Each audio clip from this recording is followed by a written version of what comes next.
Yes, the adrenal glands might give you a little bit of a difficult time because there's so much to them.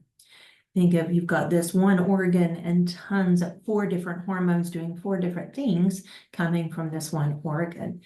And remember from a previous lecture that we have an outer cortex and we have an inner medulla.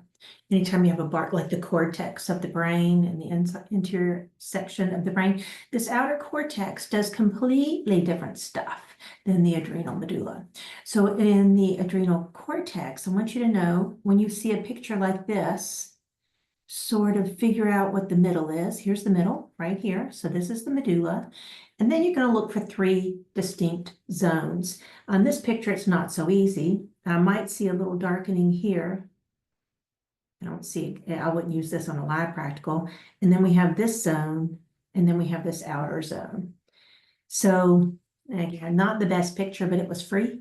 So there you have it. I'll go over the zones here in a little bit. All of the adrenal cortex hormones are lipid soluble. That means, like we said before, they're going to use direct gene activation.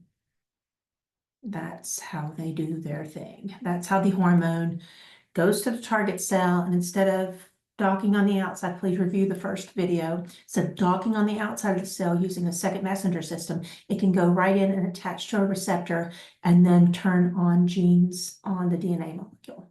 So that's a little different. Now, the hormones are released due to hormonal and humoral stimuli. So we'll go over each one of those at the, I can't breathe. Sorry. And we'll go over those one at a time. And then the adrenal medulla, the hormones are released by neural stimulus. Basically, we have the sympathetic nervous system that comes in here. And remember, sympathetic nervous system is for fight or flight. And when we're in a fight or flight mode, and that could be because of danger, it could be mental stress, or it could be exercising, embarrassment, fight or flight. When you go into fight or flight, the sympathetic nervous system can actually cause the release of epinephrine. Now, epinephrine is not necessary for our survival, like on a day-to-day basis. Like, we don't need it. If you take away epinephrine, you're still going to have your sympathetic nervous system. But if you release epinephrine, it really helps out the sympathetic nervous system. And epinephrine and norepinephrine are the 2 hormones that are released here. Epinephrine and norepinephrine. Some people call them adrenaline and noradrenaline. We're going to stick with these guys right here. They're water soluble. So here are the 3 zones of the adrenal cortex. So I'm going to draw a little circle here. This is going to be our medulla. It's not a circle, it's an oval. And then we have a next layer here. And we have a next layer here. And we have an outer layer here. And the reason I'm going from the inside to the outside is because on a lot of the slides, you can see that there's an outer layer out here that's not really hormone producing structure. It is the actual capsule to the adrenal glands. And so we don't want to go from the outside in because we might mismark things. First of all, this outermost zone is called the zona glomerulosa, this guy right here. The middle zone is called the zona fasciculata, this guy right here. The innermost zone close to the medulla is the zona reticularis. Yes, you have to know that. You have to know those 3 layers, no doubt about it. The zona glomerulosa, fasciculata, and reticulosa. Now, what the outer zona glomerulosa does is it secretes mineralocorticoids.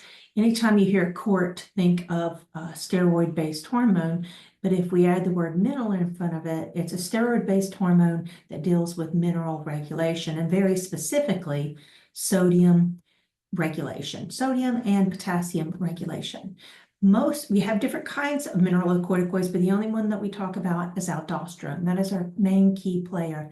This is on your final exam because what aldosterone does is it increases blood volume and therefore it increases blood pressure.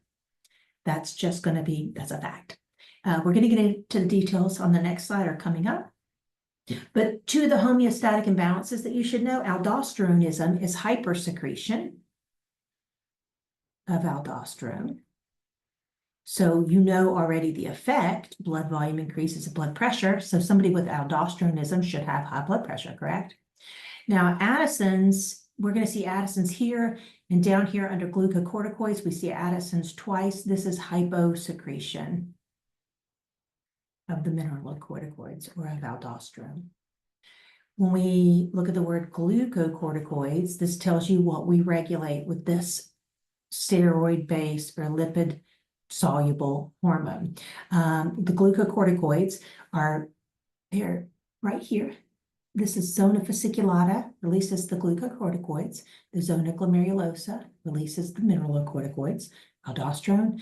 And this guy right here, the glucocorticoids, it's going to be cortisol. There are more types of glucocorticoids, but our main glucocorticoid in humans is going to be cortisol, and it regulates blood glucose levels. As a matter of fact, it increases. Its function is to increase blood glucose levels, just like glycogen. And so it helps us negotiate crises. And you might not think of certain things as a crisis, but when you sleep overnight, your blood glucose levels are going to drop. And this is one hormone that's released on a diurnal schedule. So it increases at night while we sleep to make sure that we have blood glucose available at all time to our brain cells. On the homeostatic imbalances here, you have Cushing's disorder or disease, and this is going to be hypersecretion. If we secrete too much, or hypersecretion, why can't I spell that all of a sudden? Secretion, hypersecretion, or if you take too much, because cortisol is what they give you at the doctor's office. If you go on steroids, it's basically cortisol. So our zona fasciculata may not be releasing too much cortisol, but you might be taking some. Addison's is the hyposecretion, and it's both of these. Hyposecretion, it is a deficiency in the mineralocorticoids and in the glucocorticoids. Okay, our innermost layer is the zona reticularis, and look, gonadocorticoids. It doesn't really control the gonads, but the main gonadocorticoid release is going to be androgen. And the androgens, I should put androgens there. Basically, you can think of androgens as testosterones, different versions of testosterone.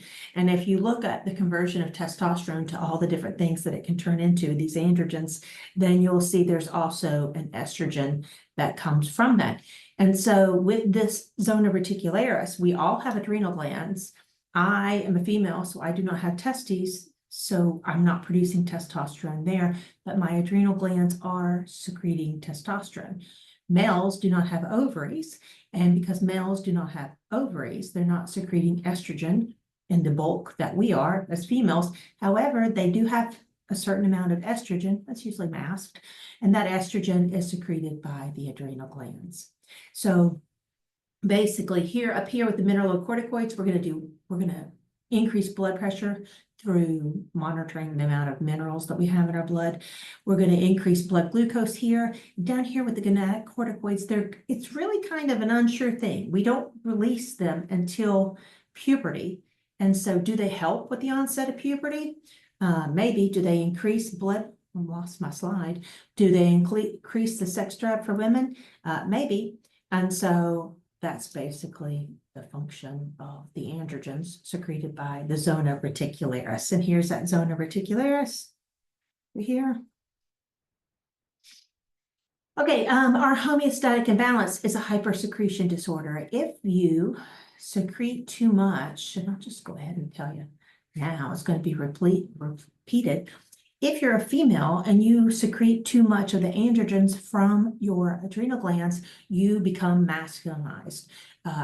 Male hair, they have terminal hair a lot of places, whereas females don't have that terminal hair. It's more of a vellus type, soft, finer hair. Well, it masculinizes the hair. You can get a mustache, hirsutism. You can just become masculinized. Now, as males, if you have hypersecretion of the zona reticularis, they might end up having, like during puberty, virilization. excessive sex drive and aggression, stuff like that. Okay, so let's look at these 3 different layers. Here, this is a nice slide right here because we can see the outer capsule. I'm delineating right here. This is going to be the zona glomerulosa. The zona glomerulosa is going to secrete aldosterone, and I have that up here. This whole thing, from here to here, is going to be the zona fasciculata. And then from here to here, and I know I told you to go from the inside out, but it's labeled perfectly on here. This is the zona reticularis. So basically, we have 3 layers here, and they regulate salt, sugar, and sex. I got that off of some guy's lecture one time, and I thought that is a great way to remember that. I'm out of control here. What is happening? Am I leaning on something? Okay, going back, let's find this. Let's find this. We can find it. We can figure out where we were. Oh, no, we can't. Now you just see me, right? I'm not sharing my screen. Nice, nice. Share. Here we go. Here we go. Should be seeing almost. Almost, you should be seeing. There we go. So this regulates salt, sugar, and sex. That is not my original concept. I wish it were, because that just rolls off the tongue. Regulation of salt, sugar, and sex. And so you have to, it's not like you can just listen to this lecture and think, I know this stuff. You have to draw it. You have to say the words. You have to spell the words. You have to say what they release and what the hormones do. You have to practice these things. The adrenal glands are very, very difficult to learn. And these words are not intuitive. You're not walking around thinking about somebody's zona glomerulosa all the time.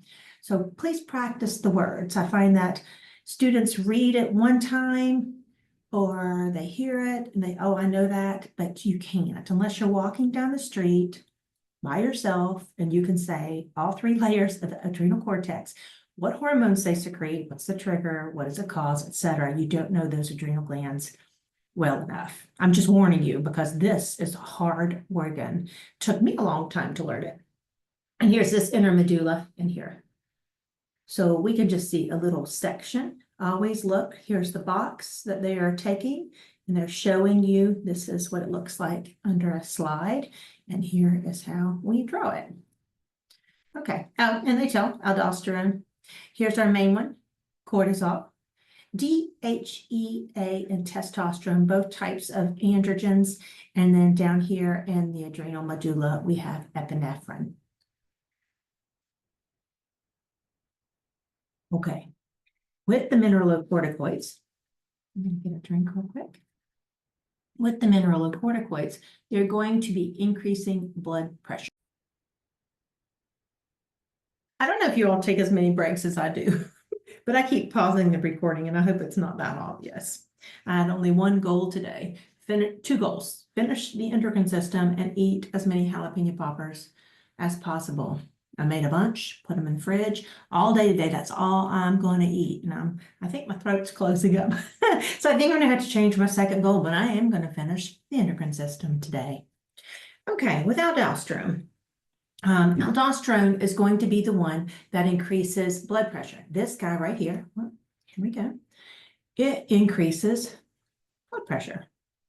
And it does that by increasing the amount of blood volume. And we're going to go over that very specifically. Aldosterone increases blood pressure. Aldosterone increases blood pressure.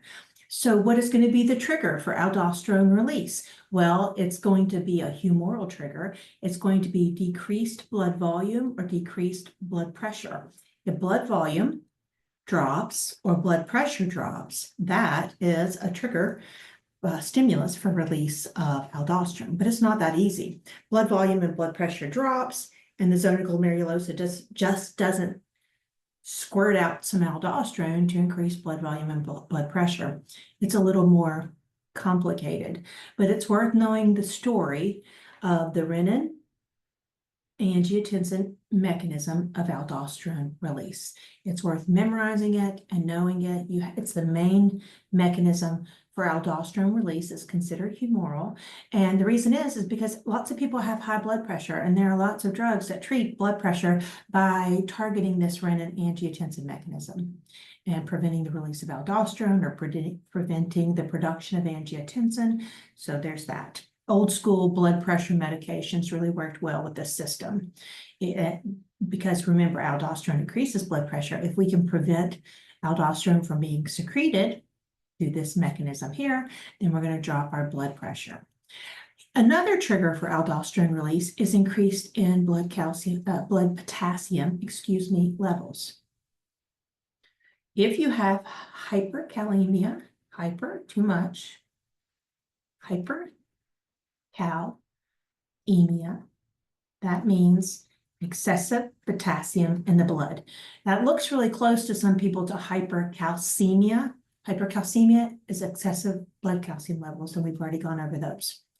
Hyperkalemia, totally different story. Excessive amounts of potassium. Well, we can't have excessive amounts of potassium. You've already learned, we haven't learned about the heart yet, but we've already learned about action potentials and repolarization and muscles and everything else that where in our resting membrane potential of potassium, it's important not to have too much potassium. So if we have too much potassium and we release aldosterone, we can get rid of it. And I'll show you how we get rid of it shortly when we go over the details on this renin-angiotensin mechanism of aldosterone release. If you are also under a lot of stress, if you're under a lot of stress for a prolonged time, say you're taking anatomy and physiology, it's going to be a year's worth of stress, then you can have increased levels of adrenocorticotropic hormone. This is the hormone from the adrenal hypophysis, the anterior pituitary, that targets the adrenal cortex and causes the adrenal cortex to release its hormone. While this is the main way that we release aldosterone, don't forget that it can be released by increased potassium levels, or if you're under stress and have an increased load of adrenocorticotropic hormone. If we want to inhibit aldosterone, sometimes when you have high blood pressure, your heart is like, please, I can't take it anymore. And it actually releases atrial natriuretic peptide, and it inhibits this pathway right here. It says stop. And so we don't release as much aldosterone. Is that very effective? Well, it's better than nothing, right? But how this works out, it's the atrium of the heart that those cells secrete this atrial natriuretic peptide. But as the name suggests, here we're making urine, and this natrium is where we get this.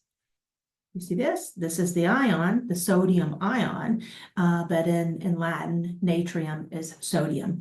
And so what we're doing here, when the heart releases this atrial natriuretic peptide, we're preventing the release of aldosterone, and what's going to happen is we're going to have salty urine. We are going to put sodium ion into the urine. Water will follow, and out it will go, and that will decrease blood volume and blood pressure. Also, another way to inhibit, so this isn't such, it seems like it is a negative feedback system, but if we have too much sodium already, we don't want aldosterone to be released, because then we would have even more blood sodium levels, or if we have decreased potassium levels. I'll tell you why. So here is the renin-angiotensin mechanism of aldosterone release. If our blood volume or our blood pressure drops, the kidneys, and this is going to be a final exam question, so it's at the end of this unit as well, watch that video. And so you can, I've already made that lecture. It'll be different than the one that I'm giving now, with all the same words, basically. The kidneys release a hormone called renin. Notice there's just one N there. If there were two N's, that's a digestive enzyme, and we're not going there. Renin is a hormone. And now the kidneys have released renin. Where do hormones travel? They travel through the blood. So now we have renin in the blood. Well, all along, we have this thing in the blood, angiotensinogen. The liver makes this guy. And so if you've got a nice healthy liver, your liver is going to be making angiotensinogen. This ogen part on the back of it means it's inactive. So angiotensinogen, this inactive protein, is in your blood. The kidney releases renin, and renin is going to activate it. It converts angiotensinogen to angiotensin 1. So we just take the ogen off and add a 1. Once we have angiotensin 1, now it's floating around in your blood. It's traveling through the blood and it goes to your lungs. And when it goes to the capillaries of your lungs and some other organs, but we basically keep it with the lungs, when angiotensin 1 goes through the blood vessels in the lung, it's converted. There's an enzyme in the walls of the endothelial cells, in the walls of the capillaries, called ACE, angiotensin converting enzyme. It converts this angiotensin 1 to angiotensin 2. When the angiotensin 1 comes into contact with ACE, angiotensin converting enzyme, in the lungs, it's converted to angiotensin 2. Well, angiotensin 2 is a super important, you can call it a hormone if you want, it's a protein, but what it's going to do is it causes the release of aldosterone. So now we have angiotensin 2 in the blood, and it goes to the zona glomerulosa, and the zona glomerulosa releases aldosterone. Well, aldosterone is going to increase blood volume and blood pressure. But even before then, angiotensin 2 triggers the release of antidiuretic hormone. And if you go back and review this hormone from the neurohypophysis, it's actually made up in the hypothalamus by the supraoptic nucleus. And if your blood has a high osmolarity, or you're dropping in blood volume and blood pressure, ADH will be released. And ADH goes to the kidneys and tells the kidney to take water out of the urine and put it back in the blood. That increases blood volume and blood pressure. Angiotensin 2 is also a very potent vasoconstrictor, meaning it causes those blood vessels to get, the lumen to get smaller, and that will automatically increase blood pressure. So angiotensin 2, when we convert angiotensin 1 into angiotensin 2, we're already increasing blood pressure by the vasoconstriction. And then we also release this ADH, but how does aldosterone do its job? When aldosterone is released from the zona glomerulosa, it goes back to the kidneys. Kind of rude, I think.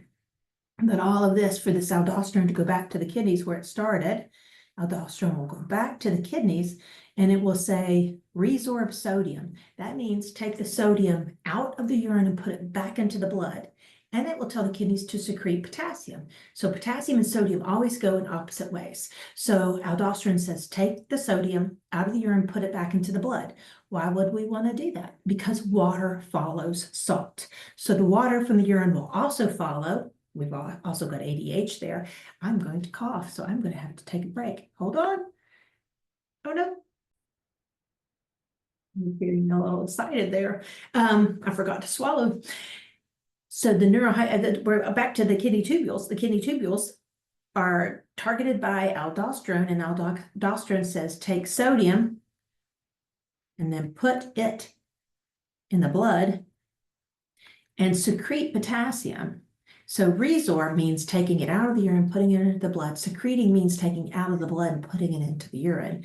And so these guys are going in opposite direction. Put in urine. Now, what's going to happen is I should please put a step in here between these. Resorb sodium, secrete potassium, water follows. Water follows the sodium. And so that's why we're going to increase blood volume and therefore increase blood pressure. Water follows the salt. Sorry, I don't have this on that slide. Now, if we're getting rid of potassium, if aldosterone has the capability to get rid of potassium from your body, don't you think it's nice that if we have high potassium levels, then that can trigger the release of aldosterone? Because if we have high potassium and aldosterone is secreted, it tells you to retain sodium, and yes, you're going to have higher blood pressure and higher blood volume, but you're going to get rid of that potassium. So now you can see why that's another trigger. Practice this, write it down. You know, when you're falling asleep at night, say it. Try to dream about it. This is an important part of endocrinology. Okay, so we have done this. We've done this guy right here. The zona glomerulosa releases aldosterone. Aldosterone increases blood volume and increases blood pressure. And how it does that is it tells the kidneys to resorb sodium, secrete potassium, water follows the sodium, that increases blood volume, and therefore we're going to have an increase in blood pressure. We'll get to these imbalances in a little bit. Right now, we're going to go over the zona fasciculata. We had the salt, sugar, and sex layers. We've done salt. Now we're doing the sugar. The zona fasciculata releases cortisol, and that really helps us negotiate crises by increasing blood glucose levels. And like I said before, it's on a diurnal pattern. During the day when you're eating, you don't need to secrete a lot of cortisol. But at night when you're sleeping, that's when your cortisol is mostly released to increase those blood pressure levels. However, the trigger for this, the main trigger for release of cortisol is going to be adrenocorticotropic hormone. How very straightforward is that? Here's how this works. We're going to have the hypothalamus, which releases corticotropin releasing hormone. Corticotropin. Remember from the last lecture, with the pituitary, it's always controlled by releasing hormones from the hypothalamus. So when we have corticotropin releasing hormone released by the hypothalamus, it's going to tell the pituitary gland to release adrenocorticotropic hormone. This means it's a hormone that acts upon the adrenal cortex. Specifically, it goes to that zona fasciculata, and it tells the zona fasciculata to release cortisol. So that is the mechanism for release of cortisol. All right, let's go over our cortisol. The glucocorticoids, the main one, again, going to be cortisol. Cortisol, its stimulus for release, as we just described, was adrenocorticotropic hormone. And it influences cellular metabolism by providing more glucose. One way that cortisol can provide more glucose, you're not eating, so you have to make the glucose. And this term means making new glucose. Gluconeogenesis, the liver and kidneys are really good at gluconeogenesis. They can take non-carbohydrate products and turn them into glucose. And so that's a good thing since you're not eating, right, in your sleep.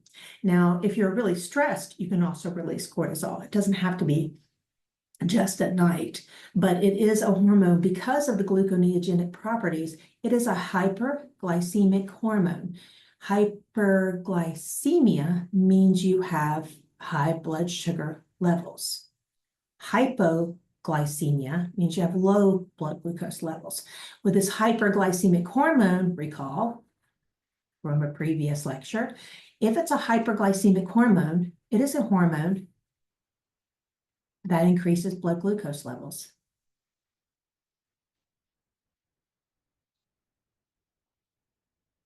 If it's a hypoglycemic hormone, it reduces it. And so insulin's our only hypoglycemic hormone. We have tons of hormones that are really good in increasing blood sugar levels. And I not really hit on all of the hyperglycemic hormones in this, but growth hormone, I think we did talk about how growth hormone increases blood glucose levels. Epinephrine, norepinephrine, they're going to increase blood glucose levels. You have from the pancreas, you have glucagon, and then thyroid hormone can increase blood glucose levels also as well if we're increasing metabolism. So those are 4 other hyperglycemic hormones. Notice how many hormones that we have that increase our blood glucose levels. We need to make sure that we always have the proper amount of glucose available for our brain. We don't want to have too much because then we have disorders that if we have too much glucose in our blood, then it destroys your blood vessels. But this is our emergency hormone, one of our emergency hormones. And it doesn't have to be an axe murderer running into the room. It just needs to be blood glucose levels dropping. Now, the great side effect of cortisol, or the bad one, is that it has anti-inflammatory properties. And so when what that means is it reduces inflammation, which reduces pain, right? Because if you have nerves going through a tissue and it's inflamed, they're going to be pressing on the nerves and there's going to be pain. Oftentimes, when you have pain, you can be prescribed steroids, and it really does a great job with the pain because it's reducing inflammation. Once they knew cortisol did that, then they started providing more steroids, right, to patients to reduce pain, open up airways, because cortisol does that as well. But the problem with it is that it depresses the immune system. And if you take too much cortisol, it will depress the immune system and you end up getting sick. A lot of people who are under stress for long, long periods of time, students, and around other people, their immune systems become depressed. Or if you're taking too many steroids. Doctors don't like to give too many steroids because of this very reason, the depression of the immune system. But some autoimmune disorders require steroids because you want to depress the immune system, because in an autoimmune disorder, your body's attacking itself. So you need to get that immune system suppressed. When you take steroids or cortisol, because it's a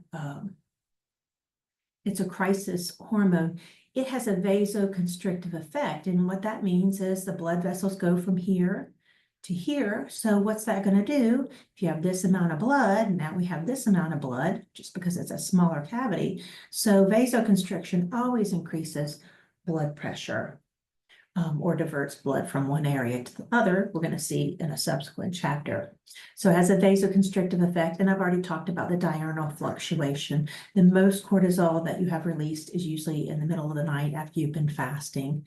You can think now, like you can tell everybody that you fast. Every time you go to bed, every night you go to bed, you don't eat from dinner time or snack time until the next morning when you wake up. That is an official fast for your zona fasciculata, and it will release cortisol.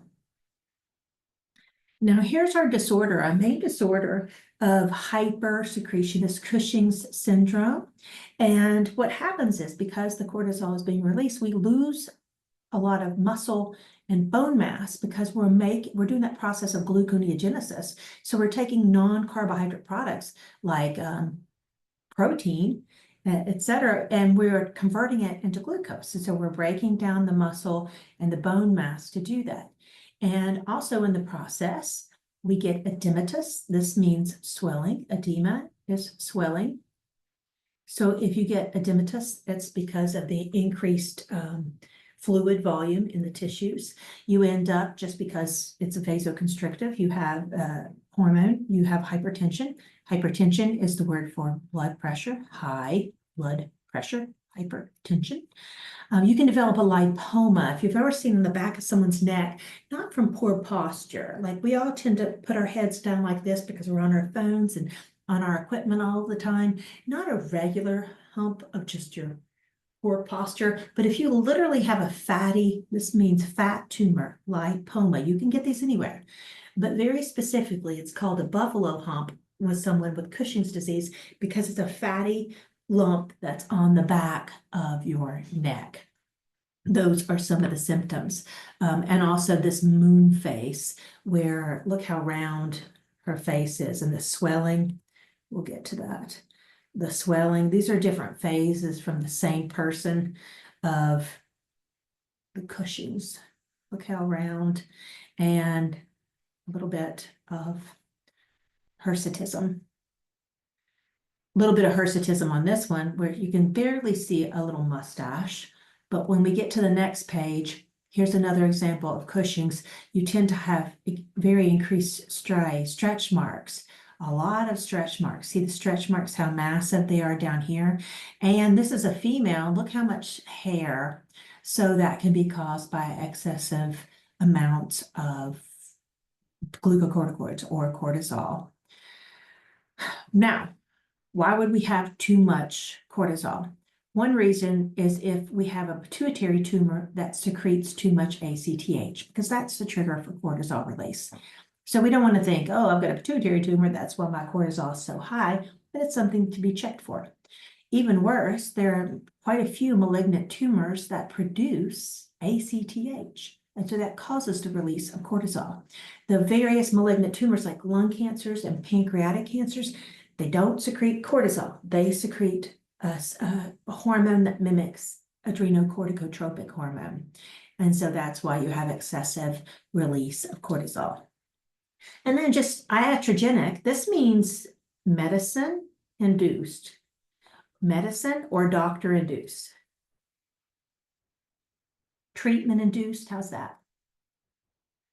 So maybe you have to, and this doesn't always have a negative connotation. You can take some medications that you have an adverse reaction to, and that's an iatrogenic response. But say you are having to take a lot of steroids to suppress your immune system because you've got a really bad autoimmune disorder, well, then you might get other side effects, and those are iatrogenic because they are induced by using the drugs that you need to manage your autoimmune disorder. Okay, now this we were doing up here, hypersecretion. We had Cushing's is the disorder that's associated with cortisol, and that's hypersecretion. The aldosteronism was hypersecretion of aldosterone, and you'd have high blood pressure and high blood volume, right? Because that's what aldosterone does. If you have Addison's disease, this is a deficiency of both the mineralocorticoids, which is aldosterone, and cortisol. And so you have low blood pressure because you don't have enough aldosterone.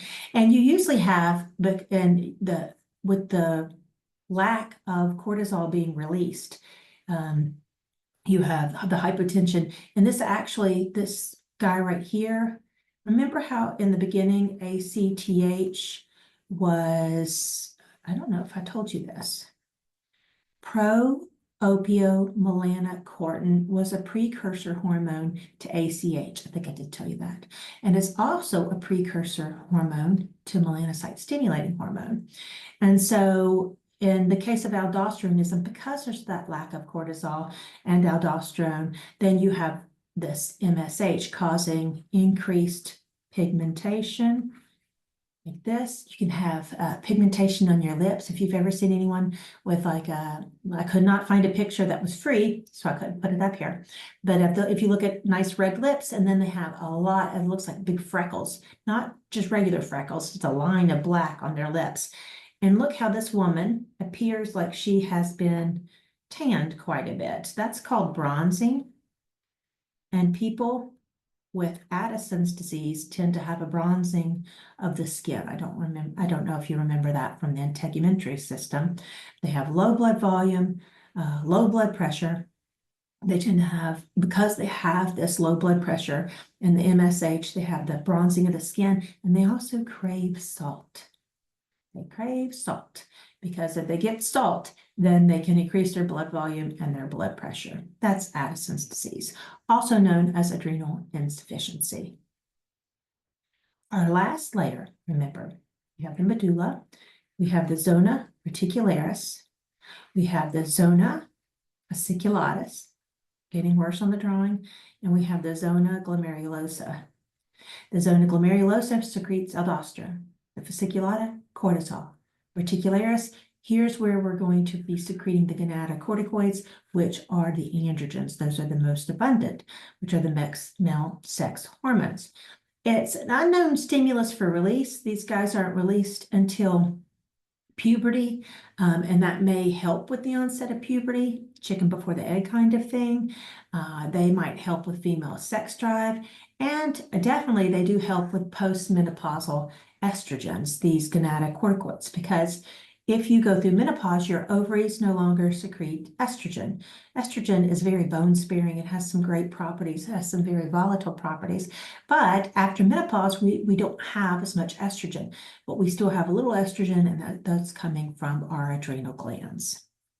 Okay, so what is the problem if we have too much hypersecretion in this area? Hyposecretion, you might not really ever know, but hypersecretion is called adrenogenital syndrome, and you end up getting hirsutism, which is, you could get like a beard, as a female, or excess growth. You saw in that previous picture from the cortisol that they had extra hair, that's hirsutism.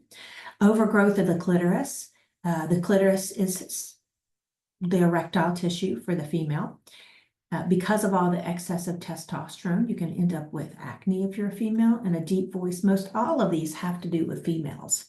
The males just tend to be virilized during, as far as I know, during puberty, which means enhanced sex drive and hostility.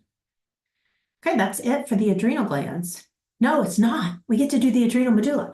Okay, so the adrenal medulla is made of these types of cells right here. They're called chromaffin cells. Chromaffin cells. We don't have those in the adrenal cortex.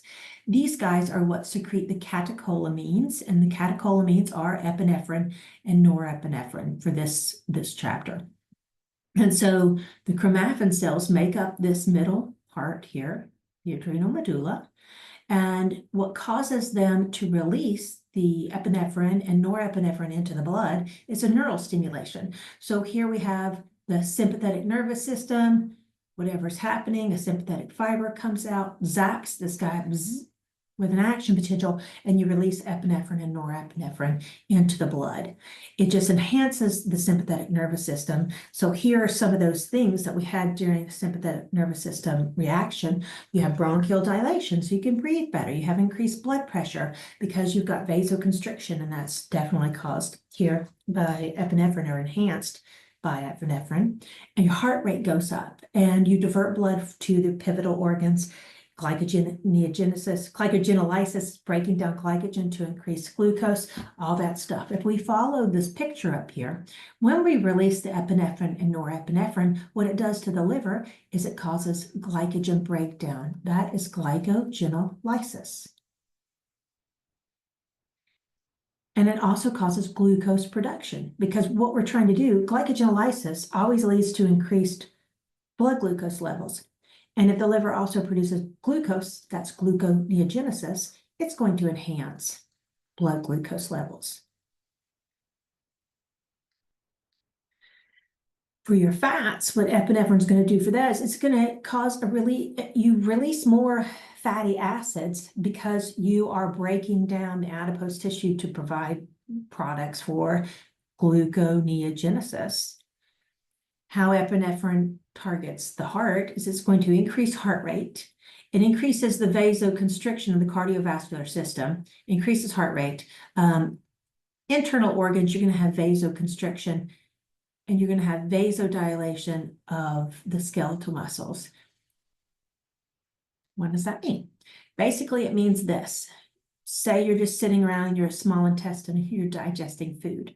You don't need to digest food in an emergency. And so your blood vessels will constrict, and it will send blood elsewhere where the blood vessels are dilated, like the skeletal muscle. Not only we have an increase in heart rate, by the way, you have increased cardiac output, the amount of blood that's pumped through the heart in 1 minute. That's going to increase. Along with skeletal muscle, you're going to have skeletal muscle, just like the liver, can store glycogen. So you have that glycogenolysis. And it also causes, this is wrong. It causes an increase in glucose uptake. It would make sense, right, that if our skeletal muscles are going to help us with a fight or flight response, we need enhanced glucose uptake. Take the glucose out of the blood, put it into the skeletal muscles so that they can use that glucose to make ATP for that whole process of skeletal muscle contractions.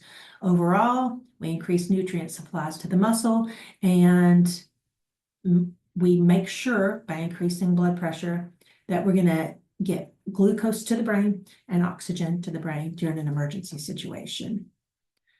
Let's see. We start the pancreas next. I need to tell you that if you have a tumor in this region, can you imagine what you would be like? Tumors of the chromaffin cells are called pheochromocytomas. Cytoma. You don't want a pheochromocytoma because you'll be nervous and jittery and in a fight or flight state because you've released epinephrine. Now, epinephrine is great for allergic responses, right? If, say, you're allergic to peanut butter and you get peanuts in your mouth and you start to have anaphylaxis. Anaphylaxis is a system-wide where the blood vessels dilate, your blood pressure really drops, right? So how do you fight that? And you can have your throat swelling and everything like that. You have an EpiPen. And what's in an EpiPen? Epinephrine. So it causes a fight or flight response, and it's very potent, incredibly potent epinephrine is at that vasoconstriction, increasing blood pressure and helping navigate stress and opening up airways for less bronchial dilation, etc. So I guess the reason that I'm bringing this up, if you would like to know what it's like to have pheochromocytoma, is if you get shot with an EpiPen. I've had to have several epinephrine shots, and your heart's racing. You can feel it beating out of your chest. Your blood pressure's high, all kinds of stuff like that. Okay, let's end this right now. You notice this is a long lecture because the adrenal glands are just hard, and I'm trying to get to the part where I can pause or end this video. We're going to pick it up with the pancreas next time, which I'm pretty sure you guys have already had a good introduction to your pancreas.